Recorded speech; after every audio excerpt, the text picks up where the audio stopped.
Hey folks, I'm Tom Vasel, and welcome to Look Back. This is where I take a look at games from a year, 5 years, and 10 years ago, and tell you what I think about them now.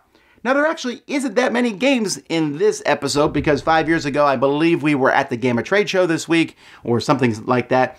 A year ago, we were doing a live marathon, so there's not as many reviews, but there's some, so let's talk about them. First, from a year ago, Microbots. This is a small little Robo Rally style game, which is okay. I just thought it was too easy to figure things out in this game. I prefer Ricochet Robots. I'm sorry, not Robo Rally. This is a smaller game of Ricochet Robots, essentially. And I love Ricochet Robots. Ricochet Robots can be very thinky and crunchy. Microbots is a much smaller game, but just is very pleasant and easy. Then there is Time Stories Expedition Endurance, which is rapidly turning into my favorite one. That's why I upped the rating here. This week you saw, if you didn't, you can watch a review of the latest one, Estrella Drive. But this one has really just, when I look back at it and think about it, and as I've played a couple since, I'm like, wow, this one, there was a madness mechanism in it. The storyline is great. Just an excellent one. And then I took my first look a year ago at Gloom Haven, which has since then become my favorite game of all time.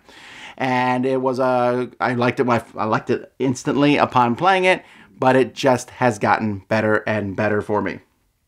All right, so 10 years ago, I took a look at Monopoly Express. This is kind of a roll your dice, kind of a Yahtzee style game. It's okay. I do like the container for it. It comes in a little round plastic container that holds all the dice, so there's that. Also, Gisborne. Gisborne was kind of a I was so excited when I played it. I was like, this has the opportunity to become a great gateway game. It hasn't really turned out that way. It's a solid little game as you kind of are racing down this pathway to greet the king. I don't remember what you're trying to do. And it's held up okay, but it's just not one I'm probably going to play again, hence the rating drop. And finally, Lastko.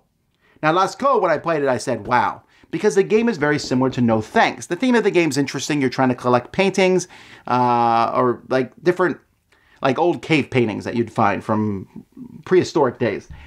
And you do so by bidding on something, and you're trying to get these tiles. It's like a No Thanks. Eventually someone's going to drop out, but then they get all the bidding. That's kind of an interesting idea, and I said equal with No Thanks. Well, the fact is, since I've done this review, I probably played No Thanks 50 times, and I've played Lastko maybe twice. It's a good game, and I like it, but No Thanks is just a much simpler, easier game. Although this one there's some cool things about it, so there's that. That's it. Look back. I'm Tom Vasel. Those are the games. We'll probably talk more about more stuff next week. See you then.